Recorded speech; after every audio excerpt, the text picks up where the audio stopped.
اس مہینے کے اندر حضور علیہ الصلوۃ والسلام کی پیدائش ہوئی۔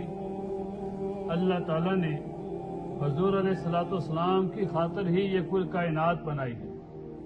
اگر حضور علیہ الصلوۃ والسلام نے اس دنیا کے اندر تشریف نہ لانی ہوتی، اگر آپ صلی اللہ علیہ وسلم نے اس دنیا میں نہ آنا ہوتا تو اللہ تعالیٰ اس کائنات کے نظام کو نہ بناتے۔ اس کائنات کے نظام کو بنایا، سجایا، جو سب کچھ کیا گیا، یہ صرف اور صرف حضور علیہ الصلوۃ والسلام کے صدقے کیا گیا۔ تو ہمیں اس بات پر بھی اللہ تعالیٰ کا شکر ادا کرنا چاہیے کہ ہمیں حضور علیہ الصلوۃ والسلام کی امت ملی ہے، حضور علیہ الصلوۃ والسلام کے امتی ہونے کا شرف حاصل ہے۔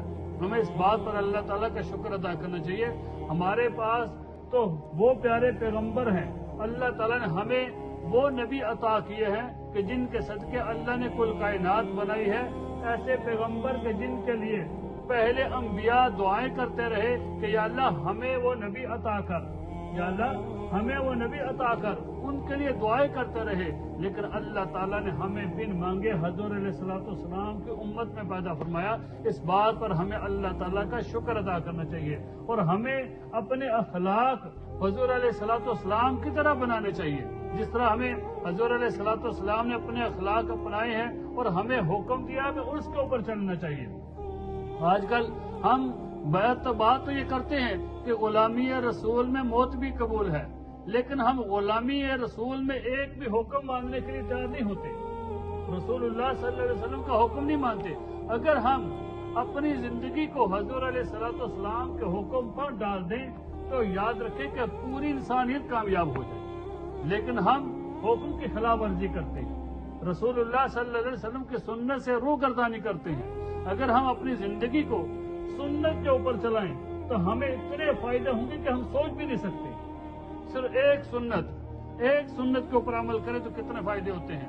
دیکھیں، ایک بندہ جو فجر کی دور کا سنت گھر میں پڑھ کے پھر مسجد میں آتا ہے، اس کے کتنے فائدے ہیں۔ ایک سنت عمل ہے کہ حضور علیہ الصلوۃ والسلام سنت گھر میں پڑھتے، پھر فرض نماز مسجد میں پڑھتے۔ یاد رکھیں کہ فرض نماز مسجد کی افضل ہے، فرض نماز مسجد کی افضل ہے، سنت اور نفل نماز گھر کی افضل ہے، سنت اور نفل نماز گھر کی افضل ہے۔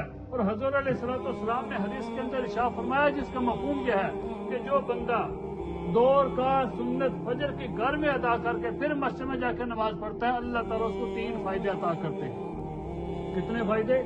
3 فائدے۔ فرمایا کہ سب سے پہلا فائدہ یہ ہے کہ اللہ تعالیٰ انسان کے رزق میں وسعت عطا کرتے ہیں، انسان کے رزق میں وسعت عطا کرتے ہیں۔ آج رزق کی خاطر ایک بندہ صبح اٹھ کے شام تک محنت کرتا رہتا ہے، کہ یہاں سے وہاں، وہاں سے کہاں تک انسان گھومتا رہتا ہے، صرف رزق کی خاطر۔ اور ہم دعائیں بھی کرتے ہیں کہ اللہ ہمارے رزق میں اضافہ فرما، یا اللہ ہمارے رزق میں برکت عطا کر، یا اللہ ہماری روزی کے اندر برکت دے۔ ہم اللہ تعالیٰ سے دعائیں بھی مانگتے ہیں اور سارا دن ہم محنت بھی کرتے رہتے ہیں رزق میں برکت کی خاطر۔ اور حضور علیہ الصلوۃ والسلام نے ارشاد فرمایا کہ جو بندہ فجر کی دور کا سنت گھر میں ادا کر کے پھر مسجد میں جا کے نماز پڑھتا ہے، اللہ تعالیٰ اس کے رزق میں وسعت عطا کرتے ہیں۔ کتنا بڑا فائدہ ہے۔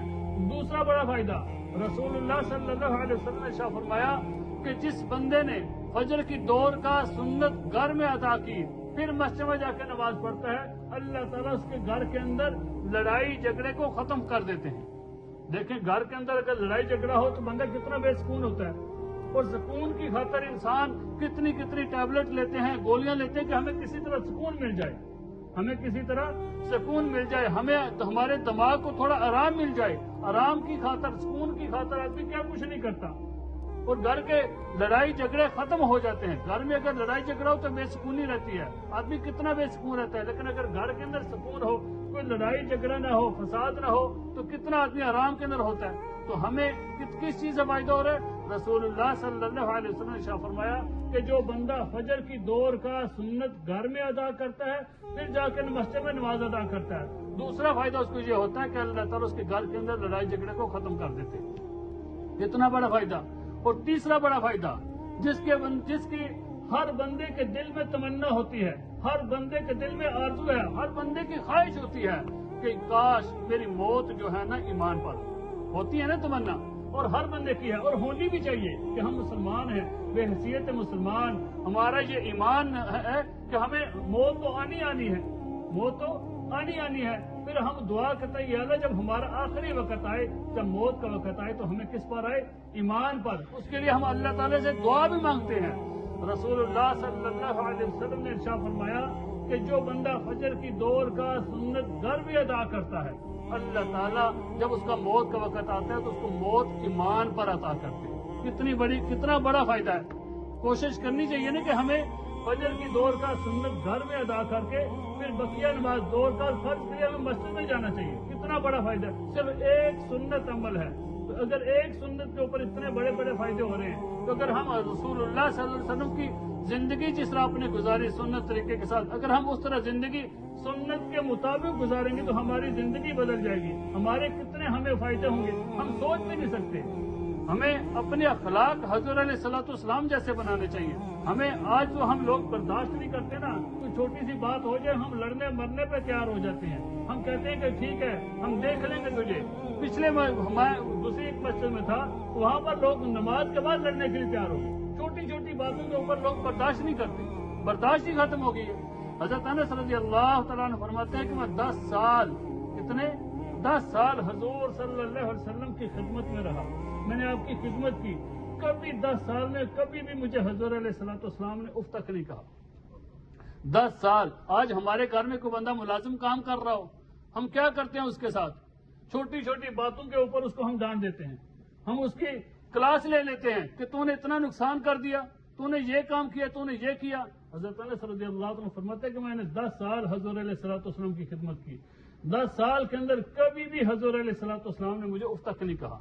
اندازہ کریں تو ہمیں جب ہم اپنے اخلاق کو حضور علیہ الصلوۃ والسلام جیسا بنائیں گے تو پھر ہم دنیا کے اندر بھی کامیاب ہوں گے، ہم آخرت کے اندر بھی کامیاب ہوں گے۔ ہمیں تو سوچتے نہیں، ہم تو لوگوں کو معاف نہیں کرتے، ہم لوگوں کو کبھی معاف نہیں کرتے، ہمیں معاف کرنا سیکھنا چاہیے۔ اور یاد رکھیں معاف کرنا یہ اللہ تعالیٰ کی صفت ہے۔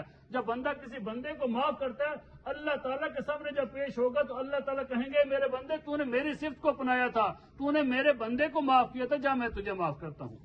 حضور علیہ الصلوۃ والسلام کا اخلاق دیکھیں۔ ابو جہل جس نے ساری زندگی میں حضور علیہ الصلوۃ والسلام کو تکلیفیں دی، مصیبتیں پہنچائیں، کہ کیسی آپ کو تکلیف دی، حضور علیہ الصلوۃ والسلام نے اس کے بارے میں فرمایا کہ موسیٰ علیہ الصلوۃ والسلام کا جو فرعون تھا وہ اتنا سخت نہیں تھا جتنا میرا فرعون سخت ہے۔ کون؟ ابو جہل۔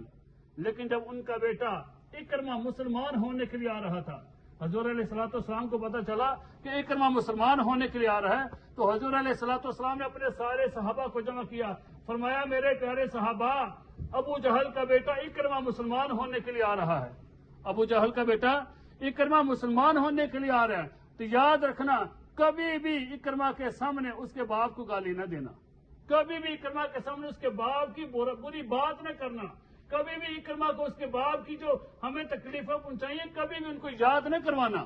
دیکھیں حضور علیہ الصلوۃ والسلام کا اخلاق۔ آج ہم کیا کرتے ہیں؟ ساری زندگی ایک بندہ ہمارے ساتھ نیکیاں کرتا رہے، اچھے کام کرتا رہے، ہماری خدمت کرتا رہے، 20 سال کے بعد اگر ایک دفعہ ہمارے ساتھ کچھ ایسی غلطی کر دے، کوئی ہمارے ساتھ برا کر دے، ہم کہتے ہیں ہم ساری زندگی تجھے بھولیں گے نہیں، ہم ساری زندگی یاد رکھیں گے، اور ہم معاف بھی نہیں کرتے۔